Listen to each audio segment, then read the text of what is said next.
किन्नर तो जन्मजात सन्यासी है। वो तो भगवा रंग जो होता है वो त्याग की प्रतीक है, धीरता की प्रतीक है। जाकी रही धारणा जैसी प्रभु मुहूर्त दिन देखी तैसी। जो रेप होने की रेट है, चाहे वो लड़की हो चाहे बच्ची हो, इनकी जो रेप होने की रेट है, आप अगर विदेशों में देखोगे तो ये रेट कम है। किन्नर अखाड़े के अलग अलग रंग हम आपको दिखा रहे हैं और उनके जीवन के बारे में उनसे जानने की कोशिश कर रहे हैं। आप सबसे पहले अपना नाम। मेरा नाम है अवंतिका नंदगिरी। अखिल भारतीय किन्नर अखाड़ा से मैं महंत हूँ और अखिल भारतीय किन्नर अखाड़ा प्रयागराज 1008 महामंडलेश्वर कल्याणी नंदगिरी जी की शिष्या बोल रही हूँ, महामंडलेश्वर जी की। आपने भगवा रंग धारण कर रखा है। अक्सर जब किन्नरों की बात होती है तो दुआओं की बात होती है, खुशियों की बात होती है। आपने जब ये भगवा रंग धारण किया था तो क्या धारणा थी? कैसे आप महंत बनी? क्या आपकी कहानी? देखिए, ये भगवा रंग धारण करना ये कोई आसान बात नहीं होती है। भगवा रंग जो होता है वो त्याग की प्रतीक है, धीरता की प्रतीक है ना? तो ये भगवा रंग तो मेरे जीवन के साथ हमेशा से जुड़ी है। त्याग, एक किन्नर जब पैदा होता है तो समाज के आगे नहीं तो एक पुरुष, नहीं तो एक स्त्री के रूप में, एक नारी या नारी के रूप में पैदा होते हैं। लेकिन आगे चल के जब उनकी विकास होती है, बुद्धि की, शरीर की, तब पता चलता है कि नहीं, ये किन्नर है, इनकी सत्ता एक किन्नर का है। तो किन्नर तो जन्मजात सन्यासी है। वो तो जन्म से ही त्याग करते आए हैं। और इस रंग के प्रति होने, प्रेम होने की बात अगर रही तो इससे सुंदर रंग शायद मेरे जीवन में और कुछ नहीं हो सकता। आपने अभी बात करी कि उनके जीवन की, जब वो जीवित होते हैं, जब उनका जन्म होता है तो पता नहीं होता, लेकिन जैसे जैसे वो बढ़ते हैं वैसे वैसे पता चलता है और वैसे वैसे अगर कहा जाए कहीं ना कहीं ये सत्य है कि समाज उन्हें एक्सेप्ट नहीं करता। इसके बारे में आप क्या कहें? देखिए, ये अभी अगर हम कहें तो ये बातें आहिस्ते आहिस्ते पुराने होने लगे हैं। कैसे? अभी समाज ने हमें स्वीकारना शुरू किया है, एक्सेप्टेंस बढ़े है। 2014 की नालसा जजमेंट के बाद किन्नर अखाड़ा की प्रतिष्ठा, किन्नर अखाड़ा के प्रतिष्ठा के बाद 3-3, 4-4 कुंभ किया किन्नर अखाड़ा ने। इस बार तीर्थराज प्रयाग में महापुण्य कुंभ, जो 12 कुंभ के बाद आयोजित होता है, उसमें हिस्सा लिया, शाही स्नान किया, जूना अखाड़े के साथ अपना अखाड़ा विलय किया। ये सारी बातें उस बात की सूचना करती है कि किन्नर भी आज किसी से पीछे नहीं है।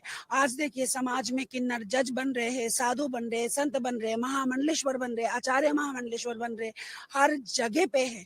बस सरकार की और थोड़ी तत्परता और साधारण जनमानस की और थोड़ी अगर एक्सेप्टेंस बढ़ जाए तो हमें नहीं लगता कि वो दिन दूर है कि किन्नर किन्नर हर इंसान के साथ कंधे पे कंधा मिला के इस समाज में एक साथ एकता करके चलेंगे। बिल्कुल। जब किन्नरों की बात की जाती है तो अलग अलग धारणाएं, अलग अलग बातें, जिसे कहा जाता है कि फॉल्स जो बातें होती हैं वो कही जाती है। जैसे ये मानना है कि जब किन्नरों का मतलब किन्नरों की मृत्यु हो जाती है तो उनका अंतिम संस्कार कोई नहीं देख सकता।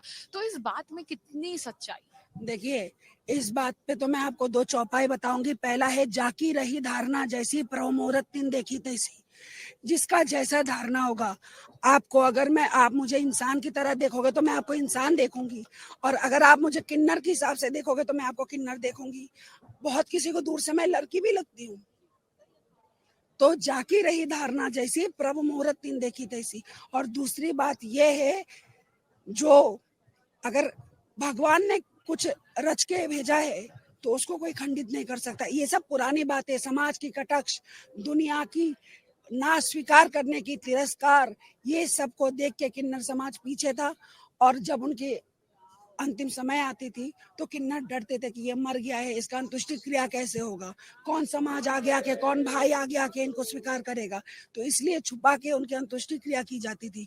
आज के समय में सोशल मीडिया का जमाना है, दुनिया खुल के आ रही है, किन्नर गद्दी पे बैठे हैं, समाज आ रहे, आशीर्वाद ले रहे। किसी भी सेक्टर में आज किन्नर पीछे नहीं है, बस एक्सेप्टेंस बढ़ाना है।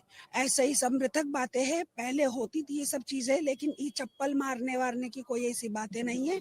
छुपा के अंतुष्टि क्रिया होती थी, आज वो समाज के सामने हो रही है क्योंकि एक्सेप्टेंस बढ़ा है। भाई भाई बन के भाई के साथ खड़ा है।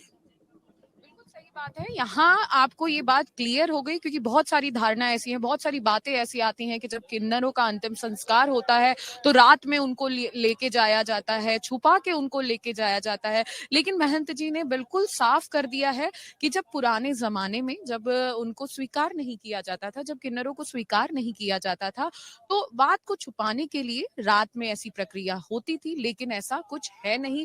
जब एक्सपेक्टेशन बढ़ गई तो अब ऐसा कुछ नहीं है। ये जो मिथ फैला हुआ था ये आपने क्लियर किया है। अब जैसे हम किन्नरों के बारे में जान रहे हैं तो बहुत सारे लोग ऐसे हैं, अब जैसे एलजीबीटी कम्युनिटी भी बन गई है, अलग अलग लोग अब बाहर आ रहे हैं जो ऐसे अपने मन में रख रहे थे, अपने परिवार को नहीं बता रहे थे, वो अब घर पे बात करने लग गए। लेकिन फिर भी अभी छुपाई जाती है बात, और किसी को पता चल जाए कि मेरा बच्चा किन्नर है तो वो उसको एक्सेप्ट नहीं करता। तो उसके लिए आपका क्या मैसेज है? देखिए, मैं तो कहूँगी इसमें अवेयरनेस की बहुत कमी है। हमारे अंदर अवेयरनेस की बहुत कमी है। आपको मैं एक छोटा सा एग्जांपल देती हूँ, सुनने में थोड़ा सा खराब लगेगा लेकिन बात सच है। हमारे देश में जो रेप होने की रेट है, चाहे वो लड़की हो चाहे बच्ची हो, इनकी जो रेप होने की रेट है, आप अगर विदेशों में देखोगे तो ये रेट कम है। क्यों कम है? क्योंकि वहाँ पे ओपन स्टडी है, वहाँ पे सेक्सोलॉजी लेके पढ़ाया जाता है। हमारे देश में इसको छुपाया जाता है।